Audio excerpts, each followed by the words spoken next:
இன்னைக்கு நம்ம சிம்பிளான ஒரு ஸ்ட்ராட்டஜியை யூஸ் பண்ணி எப்படி ஸ்விங் ட்ரேடிங் ஸ்டாக்ஸை வந்து ஐடென்டிஃபை பண்ணுறது அப்படின்னு சொல்லிட்டு தான் பார்க்க போகிறோம். இந்த ஸ்ட்ராட்டஜி வந்து பார்த்தீங்கன்னா வெரி சிம்பிளான ஸ்ட்ராட்டஜி தான். ஈஸியாக வந்து நீங்கள் ஸ்விங் ட்ரேடிங் ஸ்டாக்ஸை வந்து ஐடென்டிஃபை பண்ண முடியும்.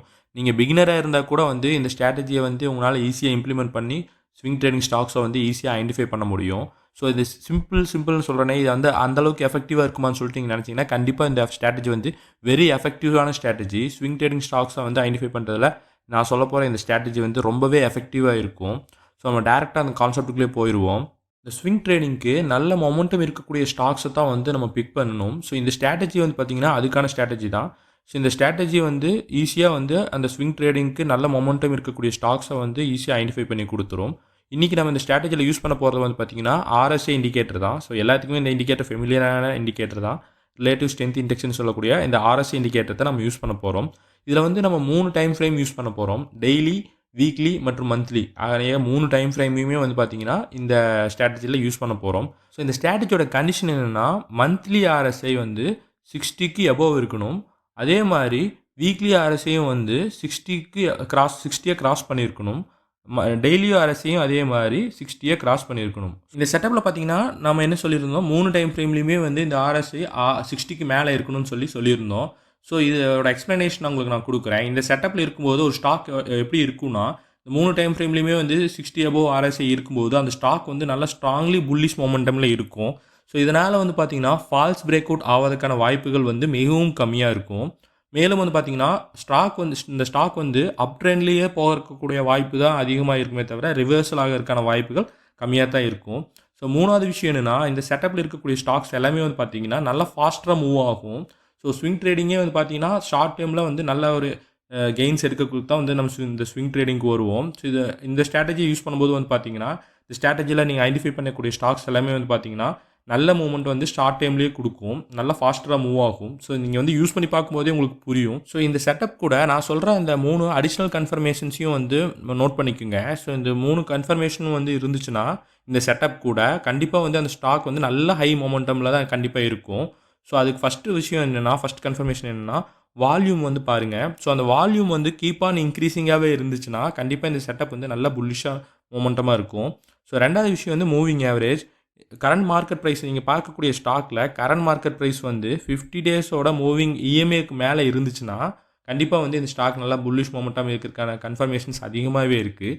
மூணாவது கன்ஃபர்மேஷன் என்னென்னா, ஸோ இந்த ஸ்டாக் பிரேக் அவுட் ஆகிருக்கும்ல, அந்த ஸ்டாக் பிரேக் அவுட் ஆனதில் வந்து பார்த்தீங்கன்னா இமீடியட்டாக வந்து எந்த ஒரு ரெசிஸ்டன்ஸும் இல்லாமல் இருக்குதான்னு சொல்லி பார்த்துக்குங்க. ஸோ இமீடியட் ரெசிஸ்டன்ஸ் ஏதாச்சும் இருந்துச்சுன்னா ஸோ அந்த ஸ்டாக்ஸை கொஞ்சம் அவாய்ட் பண்ணிக்கோங்க. ஸோ எப்போ இந்த ஸ்விங் ட்ரேடிங்கில் நீங்கள் என்ட்ரி எடுக்கலாம் அப்படின்னு சொல்லி பார்த்தீங்கன்னா, ஸ்மால் புல்பேக் அல்லது ரீசெண்டான ரெசிஸ்டன்ஸை வந்து அது பிரேக் பண்ணியிருக்கும் போது நீங்கள் வந்து என்ட்ரி எடுக்கலாம். பட் என்ட்ரி எடுக்கிறதுக்கு முன்னாடி இப்போ நான் சொன்ன அந்த 3 அடிஷ்னல் கன்ஃபர்மேஷன்ஸையும் வந்து பார்த்துக்குங்க. அதாவது அந்த வால்யூம் இன்க்ரீஸிங்காக இருக்கா, 50 DA EMAக்கு மேலே ப்ரைஸ் இருக்கா, மற்றும் வந்து அந்த ப்ரைஸ் வந்து பிரேக் ஆனதுக்கு பின்னாடி இமீடியட்டாகவே அதுக்கு ஏதாச்சும் ரெசிஸ்டன்ஸ் இருக்கா போன்ற விஷயங்கள்லாம் இருக்குதான்னு சொல்லி பார்த்துக்கிட்டு நீங்கள் என்ட்ரி எடுக்கலாம். இப்போ நீங்கள் என்ட்ரி எடுத்துட்டீங்க, இதுக்கான டார்கெட் எப்படி ஃபிக்ஸ் பண்ணுறதுன்னு சொல்லி பார்த்தீங்கன்னா, இந்த ரீசெண்ட் ஸ்விங்கோட ஹை அல்லது இந்த ரெசிஸ்டன்ஸோட அடுத்த ரெசிஸ்டன்ஸ் இருக்கும் பார்த்தீங்களா, அந்த ரெசிஸ்டன்ஸ் லெவல் வரைக்கும் அது போகும் பார்த்தீங்களா. ஸோ அது வரைக்கும் போன பின்னாடி இந்த டார்கெட்டை நீங்கள் வந்து க்ளோஸ் பண்ணிக்கலாம். ஸோ நீங்கள் ப்ராஃபிட்டிங்கை புக் பண்ணிக்கலாம். இதுக்கான ஸ்டாப் லாஸ் வந்து பார்த்தீங்கன்னா, இதோட கீ சப்போர்ட் லெவல் இருக்கும்ல, நீங்கள் ட்ரேட் எடுத்ததுலேருந்து கீ சப்போர்ட் லெவலை ஃபிக்ஸ் பண்ணியிருப்பீங்க. ஸோ அந்த சப்போர்ட் லெவலை வந்துட்டு நீங்கள் ஸ்டாப் லாஸாக வச்சுக்கலாம். அல்லது வந்து பார்த்தீங்கன்னா யூஸ்ஃபுல்லாக வந்து ஸ்விங் ட்ரேடிங் பண்ணுறவங்க 3 to 4% வந்து ஸ்டாப் லாஸை வச்சுருப்பாங்க. ஸோ அந்த மாதிரி வந்து நீங்கள் செட் பண்ணி இதுக்கான ஸ்டாப் லாஸையும் நீங்கள் ஃபிக்ஸ் பண்ணிக்கலாம். ஸோ இப்போ இந்த செட்டப் பார்த்துட்டோம். இந்த செட்டப்பை வந்து எப்படி இம்ப்ளிமெண்ட் பண்ணி ஸ்டாக்ஸை வந்து இந்த செட்டப்பில் இருக்கக்கூடிய ஸ்டாக்ஸை ஐடென்டிஃபை பண்ணுறதை பற்றி இப்போ பார்ப்போம். ஸோ அதுக்கு வந்து நீங்கள் charting.comக்குள்ளே போங்க. ஸோ charting.comனு சொல்லி போட்டிங்கன்னா அதுக்குள்ளே உள்ள என்ட்ரு ஆகுங்க. என்ட்ரு ஆகிட்டு அது உள்ள போனீங்க வந்து பார்த்தீங்கன்னா ஹோம் ஸ்க்ரீன்லேயே வந்து கிரியேட் ஸ்கேனுங்கிற சொல்லிட்டு ஒரு ஆப்ஷன் இருக்கும். ஸோ அந்த கிரியேட் ஸ்கேனுங்கிறத வந்து நீங்கள் கிளிக் பண்ணிங்கன்னா உங்களுக்கு வந்து நீங்களே வந்து ஓனாக உங்களோட ஃபார்முலாஸை யூஸ் பண்ணி ஸ்டாக்ஸை வந்து ஐடென்டிஃபை பண்ணுறதுக்கான ஆப்ஷன்ஸ் வந்து உங்களுக்கு இருக்கும். ஸோ அதில் போயிட்டு நீங்கள் ப்ளஸ் மாதிரிங்க ஒரு சிம்பிள் இருக்கும். ஸோ அதை கிளிக் பண்ணிங்கன்னா அதில் வந்து செலக்ட் ஏ மெஷர் ரூட் அப்படின்னு சொல்லிட்டு இருக்கும். ஸோ அதில் வந்து நீங்கள் ஃபஸ்ட்டு RSIன்னு சொல்லிட்டு என்ட்ரு பண்ணுங்கள். ஸோ RSIன்னு சொல்லிட்டு என்ட்ரு பண்ணிங்கன்னா RSI ப்ராக்கெட்டில் ரிலேட்டிவ்னு சொல்லிட்டு இருக்கும். ஸோ அதை கிளிக் பண்ணிக்கோங்க. கிளிக் பண்ணிவிட்டு ஸோ அதில் அது நெக்ஸ்ட்டு வந்து பார்த்தீங்கன்னா எபோவ்னு இருக்கும், கிராஸ்டு எபோவ்னு சொல்லி கொடுங்க. அதுக்கடுத்து நம்பர்னு சொல்லி கொடுத்தீங்கன்னா அதில் நம்பர் வரும். ஸோ அந்த நம்பரில் 20 டிஃபால்ட் இருக்கும், அது 16 சேஞ்ச் பண்ணிக்கோங்க. ஸோ அதே மாதிரி நெக்ஸ்ட் அதே மாதிரி ப்ளஸ் பட்டன் அமுத்துறீங்க. ஸோ அதே மாதிரி ஆர்எஸ்ஐன்னு கொடுங்க. அதில் வந்து பார்த்தீங்கன்னா அதே சேம் ஆர்எஸ்ஐக்கு ரிலேட்டிவ்ங்கிறத கிளிக் பண்ணிக்கிட்டு அது வந்து கிரேட்டர் தேன் அப்படின்னு சொல்லிட்டு டைப் பண்ணுங்கள். ஸோ டைப் பண்ணிங்கன்னா நெக்ஸ்ட் வந்து நம்பர் கிளிக் பண்ணுங்கள். நம்பர் கிளிக் பண்ணி 60க்குள்ளே போங்க. அது 20 60 மறுபடியும் சேஞ்ச் பண்ணுங்கள். ஸோ இதே மாதிரி தேர்டும் வந்து பார்த்தீங்கன்னா அதே மாதிரி ப்ளஸ் பட்டன் அமுத்துங்க. ஸோ அமுத்துனீங்கன்னா ஸோ ஆர்எஸ்ஐ நம்ம சூஸ் பண்ணிக்கிறோம். சூஸ் பண்ணிட்டு இதுவும் வந்து பார்த்தீங்கன்னா சேம் இந்த கிரேட்டர் தேன் அப்படின்னு சொல்லிட்டு நீங்கள் போடுங்க. போட்டுட்டு நீங்கள் நம்பரை போட்டுட்டு 20 60 சேஞ்ச் பண்ணிக்கோங்க. ஸோ இப்போ இது பண்ணிட்டோம். ஸோ இது மூணுமே வந்து பார்த்தீங்கன்னா டெய்லி டைம் ஃப்ரேமில் தான் இருக்குது. ஸோ அதை வந்து ஃபஸ்ட்டு இருக்கிறத வந்து கிளிக் பண்ணி மந்த்லின்னு சொல்லிட்டு டைப் பண்ணிங்கன்னா மந்த்லி வந்துடும். ஸோ செகண்ட் இது வந்து வீக்லியாக சேஞ்ச் பண்ணணும். ஸோ செகண்ட் இது வந்து பார்த்தீங்கன்னா வீக்லின்னு சொல்லிட்டு கிளிக் பண்ணுங்கள். பண்ணிவிட்டு ரன் ஸ்கேன் சொல்லிட்டு இருக்கும். ஸோ அதை கிளிக் பண்ணுங்கள்.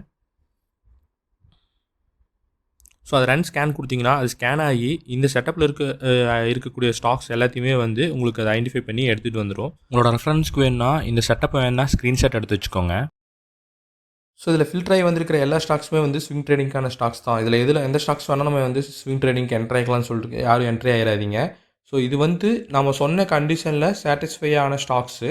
ஸோ இந்த லிஸ்ட்டில் நான் சொன்ன பார்த்தீங்களா உங்களுக்கு அந்த கன்ஃபர்மேஷன்ஸ் வால்யூம் வந்து இன்க்ரீஸ் ஆகிருக்கணும், இன்க்ரீஸ் ஆகிட்டு இருக்கான்னு பாருங்கள். ப்ரைஸோட இஎம்ஏ வந்து 50 டேஸோட இஎம்ஏ வந்து ப்ரைஸ் வந்து இஎம்ஏவோட ஹையாக இருக்கா.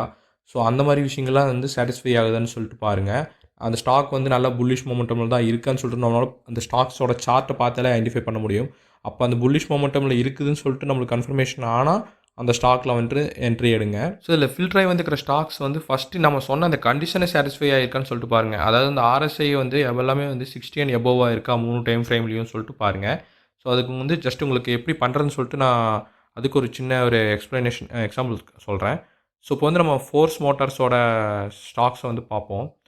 ஸோ ஃபோர்ஸ் மோட்டார்ஸ் வந்து அதில் நான் சொன்ன அந்த செட்டப்பில் ஃபில்டர் ஆகி வந்த ஸ்டாக் தான். ஸோ அப்போ அதில் போய் பார்க்கும்போது ஃபஸ்ட் வந்து நம்ம ட்ரேடிங் வியூக்குள்ளே போயிட்டு அந்த இண்டிகேட்டர்ஸை கிளிக் பண்ணி ஆர்எஸ்ஐங்கிற இண்டிகேட்டரை வந்துட்டு நம்ம சர்ச் பண்ணி எடுத்துங்க. ரிலேட்டிவ் ஸ்ட்ரென்த் இண்டெக்ஸ்னு சொல்லிட்டு அதில் இருக்கும். ஸோ அதை கிளிக் பண்ணிவிட்டு இப்போ வந்து டெய்லி டைம் ஃப்ரேமில் இருக்குது. ஸோ அந்த டெய்லி டைம் ஃப்ரேமில் வந்து பார்க்கும்போது அதோட ஆர்எஸ்ஐ வந்து எவ்வளோ இருக்குது, 76 இருக்குது. அதாவது 60 and above தான் இருக்குது. ஸோ நெக்ஸ்ட்டு வந்து பார்த்திங்கன்னா அதே மாதிரி நம்ம அடுத்த டைம் ஃப்ரேம் பார்க்கலாம். ஸோ அடுத்த டைம் ஃப்ரேம் வந்து பார்த்திங்கன்னா வீக்லி டைம் ஃப்ரேமுக்கு நம்ம சேஞ்ச் பண்ணலாம். அந்த வீக்லி டைம் ஃப்ரேம் போய் சேஞ்ச் பண்ணி பார்க்கும்போது இதுவும் வந்து பார்த்திங்கன்னா 65 இருக்குது. ஸோ இது வந்து 60 and above இருக்குது. ஸோ மூணாவது time frame monthly time frame. So இந்த மந்த்லி டைம் ஃப்ரேம்லேயுமே வந்து அது 60 and above இருக்குன்னு சொல்லிட்டு செக் பண்ணலாம். ஸோ இதுலேயும் வந்து பார்த்திங்கன்னா அது 60 and above தான் இருக்குது. ஸோ இந்த 3 டைம் ஃப்ரேம்லேயுமே வந்து அது வந்து சாட்டிஸ்ஃபை ஆயிடுச்சு. ஃபஸ்ட் இந்த ஆர்எஸ்ஐ விஷயத்தை கன்ஃபார்ம் பண்ண பின்னாடி ரெண்டாவது நான் சொன்ன அந்த அடிஷ்னல் கன்ஃபர்மேஷன்ஸையும் வந்து நீங்கள் கன்ஃபார்ம் பண்ணுங்கள். ஸோ இந்த மார்க்கெட் வந்து எப்போல்லாம் வந்து நல்லா புல்லிஷ் மொமெண்டமில் இருக்கோ ஓவராலாகவே வந்து அப்போல்லாம் வந்து இந்த மாதிரி நீங்கள் ஸ்டாக்ஸை ஃபில்டர் பண்ணி எடுக்கும்போது அந்த ஸ்டாக்ஸ் எல்லாமே வந்து பார்த்திங்கன்னா ரொம்ப ஃபாஸ்ட்டாக வந்து மூவ்மெண்ட் இருக்கும். ஸோ சிங்கிள் டேலேயே வந்து ஹை ரிட்டர்ன்ஸ் வந்து தரக்கான வாய்ப்புகள் எல்லாமே ரொம்ப அதிகமாக இருக்கும். ஸோ சைட்வே மார்க்கெட்டில் வந்து பார்த்திங்கன்னா இது வந்து கொஞ்சம் எஃபெக்டிவ் கம்மியாக தான் இருக்கும். ஸோ ஸ்விங் ட்ரேடிங் வந்து யூஸ்வலியே வந்து பார்த்திங்கன்னா மார்க்கெட் நல்லா புல்லிஷாக இருக்கும்போது நீங்கள் ஸ்விங் ட்ரேடிங் வந்து தாராளமாக என்ட்ரி எடுக்கலாம். ஸோ இந்த ஸ்ட்ராட்டஜி வந்து உங்களுக்கு பார்க்குறக்கு ரொம்பவே சிம்பிளாக தான் இருக்கும். பட் நீங்கள் அதை யூஸ் பண்ணி பாருங்கள், கண்டிப்பாக இது வந்து எஃபெக்டிவாக தான் இருக்கும். ஸோ இந்த ஸ்ட்ராட்டஜி எந்த அளவுக்கு எஃபெக்டிவாக இருக்குன்னு சொல்லிட்டு உங்களுக்கு நீங்கள் டெஸ்ட் பண்ணி பார்க்கும்போது தான் புரியும். ஸோ இது டெஸ்ட் பண்ணி பார்த்த பின்னாடி இந்த ஸ்ட்ராட்டஜி உங்களுக்கு நல்லா புரிஞ்ச பின்னாடி நீங்கள் வந்து இந்த ஸ்விங் ட்ரேடிங்க்கு இந்த ஸ்ட்ராட்டஜி யூஸ் பண்ணி ட்ரேட்ஸ் எடுக்க ஆரம்பிக்கலாம். ஸோ இந்த இன்ஃபர்மேஷன்ஸ் வந்து உங்களுக்கு யூஸ்ஃபுல்லாக இருக்கும்னு சொல்லி நம்புகிறேன். இது சிம்பிளான விஷயம் தான். ஸோ இது பிகினர்ஸ்க்கும் ரொம்ப யூஸ்ஃபுல்லாக இருக்கும்னு சொல்லிட்டு நான் நம்புகிறேன். ஸோ இந்த மாதிரி இன்ஃபர்மேஷன்ஸை தொடர்ந்து தெரிஞ்சுக்க நீங்கள் நம்ம சேனலை சப்ஸ்கிரைப் பண்ணுங்கள். இந்த வீடியோ பிடிச்சிருந்தா லைக் பண்ணுங்கள். நன்றி.